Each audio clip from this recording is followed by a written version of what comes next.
Olá, eu sou o professor Paulo Souza, aqui do Estratégia, e eu leciono a disciplina de Direito Civil. Hoje nós vamos tratar de uma questão do exame da OAB que trata da parte do direito de família. Dentro do direito de família nós temos a regulação sobre bens. Nós veremos como funciona essa regulação de bens dentro do direito de família.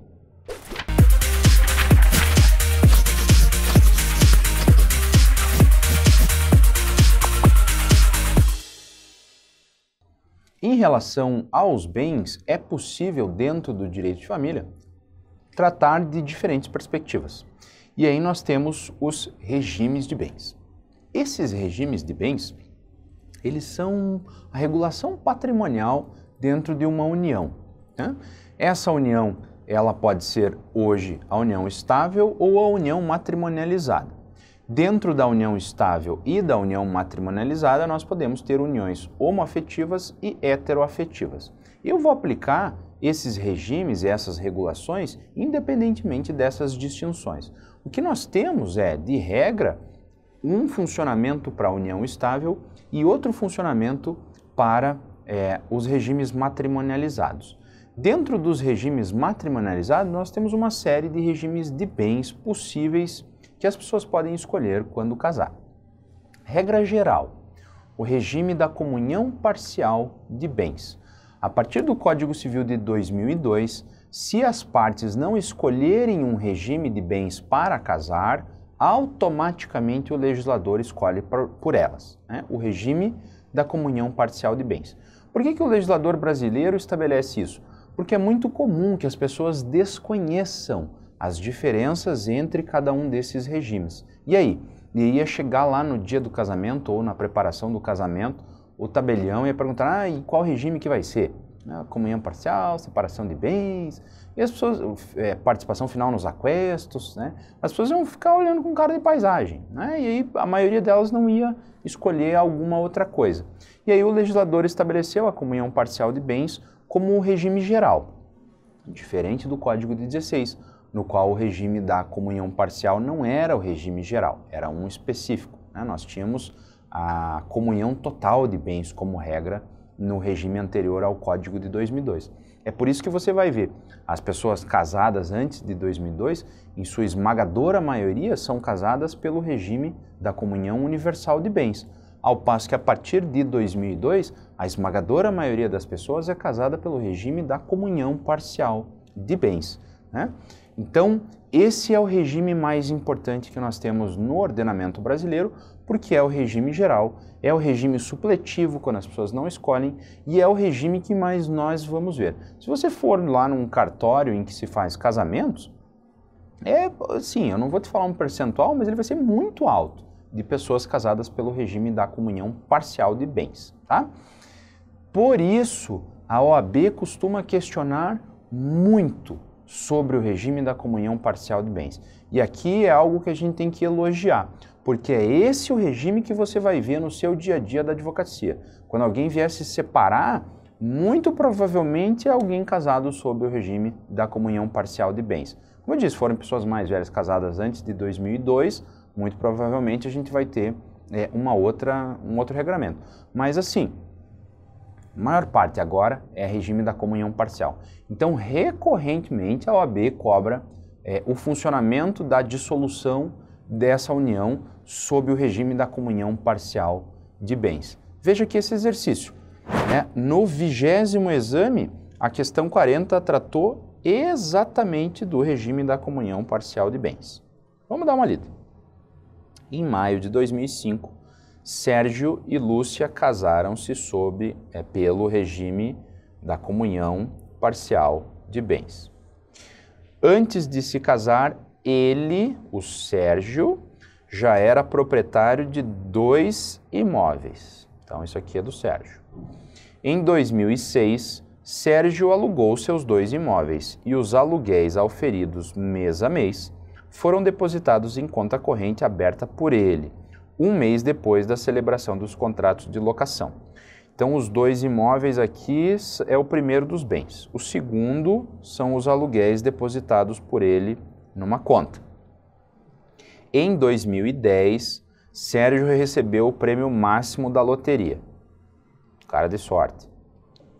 Então esse é o terceiro bem que ele conseguiu, em dinheiro, que foi imediatamente aplicado em uma conta poupança por ele, aberta naquele momento. Mas não tão sortudo assim, em 2003, Sérgio e Lúcia se separaram. Lúcia procurou um advogado para saber se tinha direito à partilha do prêmio que recebeu na loteria, bem como os valores oriundos dos aluguéis dos imóveis adquiridos por ele antes do casamento e mensalmente depositados na conta corrente. Pois bem, aqui o exercício gira em torno de saber que bem entra na comunhão e que bem não entra na comunhão. O que vai ser partilhado pelo casal e o que não vai ser partilhado pelo casal.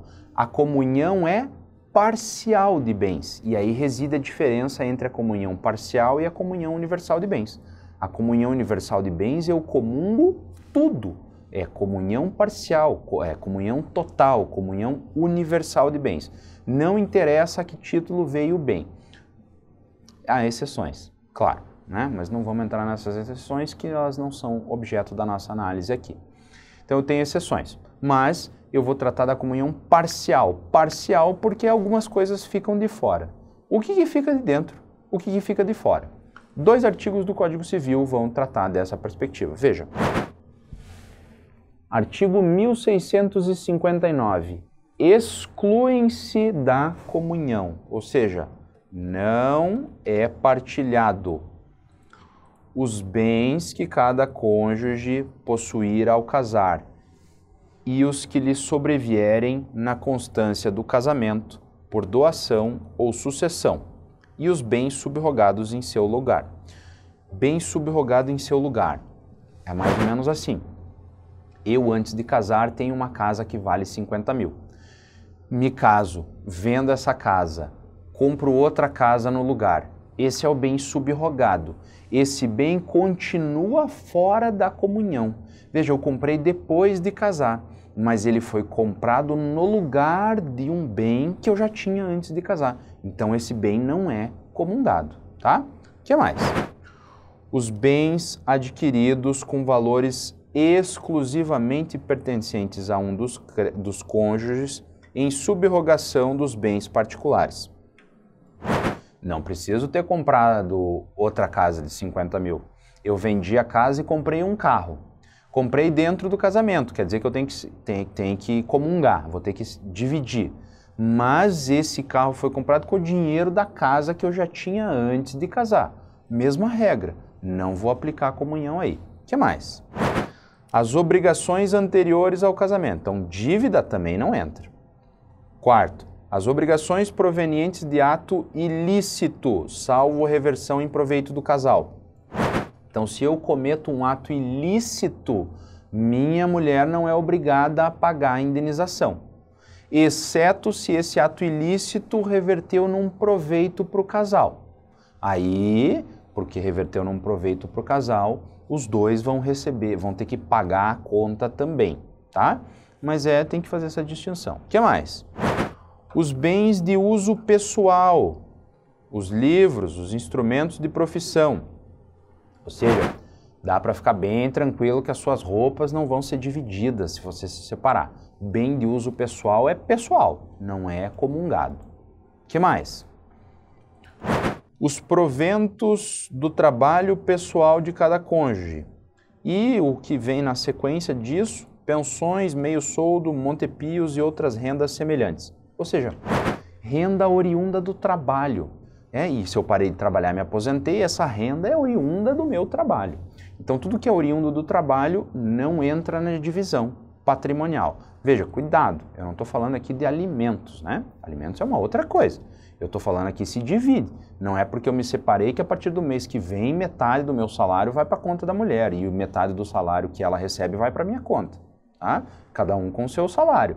Se isso não é suficiente para a subsistência de um, aí é outra coisa que não tem a ver com o regime de bens. Agora, o que entra na comunhão? Veja. Então, entra. Sim. Primeiro, os bens adquiridos na constância do casamento por título oneroso, ainda que só em nome de um dos cônjuges. Eu, minha mulher, trabalhamos, juntamos dinheiro, compramos uma casa. Comunhão. Bens adquiridos onerosamente na constância do casamento. Tá? Carro, onerosamente na constância do casamento. O que mais? Os bens adquiridos por fato eventual, com ou sem o concurso de trabalho ou despesa anterior. Ou seja, um fato que não é comum, é eventual. Lá de vez em quando acontece uma coisa dessas. Se eu ganhei algo por fato eventual, entra na comunhão, seja com ou sem trabalho.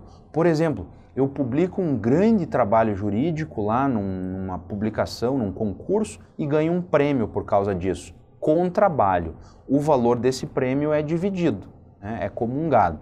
Sem trabalho, eu ganhei no bingo. Divide. Né? Eu não quis usar o exemplo da loteria porque é o exemplo do nosso exercício, mas é a mesma coisa. Né? Sem trabalho é algo eventual, um fato eventual, sem trabalho do outro. Entra na comunhão também. O que mais? Os bens adquiridos por doação, herança ou legado em favor de ambos os cônjuges. Então, se foi doado para os dois, entra. As benfeitorias em bens particulares de cada cônjuge. Isso aqui é interessante. Eu casei, mas já tinha uma casa.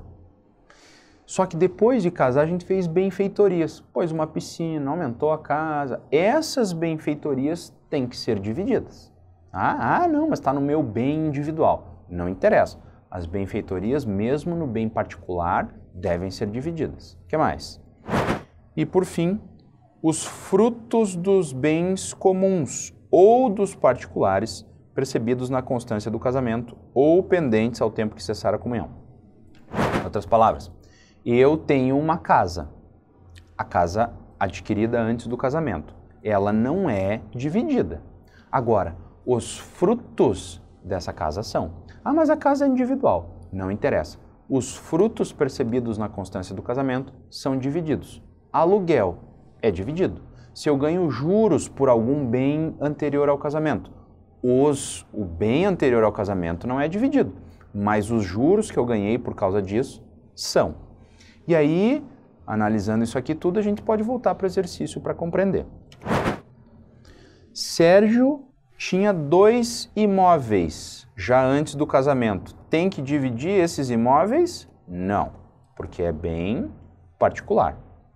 Os aluguéis que ele ganhou desses bens particulares, né? Essa última situação que a gente tratou, tem que dividir. O prêmio da loteria, fato eventual sem trabalho, tem que dividir. Ou seja, divide os aluguéis e o prêmio da loteria, mas não divide os imóveis que ele tinha. E aí vamos para as alternativas. A. A Lúcia, não tem direito à partilha do prêmio? Já começou mal, né? Já dá para descartar aqui, mas vamos continuar para ver. E aos valores depositados na conta corrente? Tem também direito. Oriundos dos aluguéis dos seus imóveis, uma vez que constituem como bens particulares. Errado, completamente errado. B. Ela tem direito à partilha dos bens, dos valores depositados na conta corrente do Sérgio, oriundos dos aluguéis. Ótimo. Mas não tem direito à partilha do prêmio. Errado.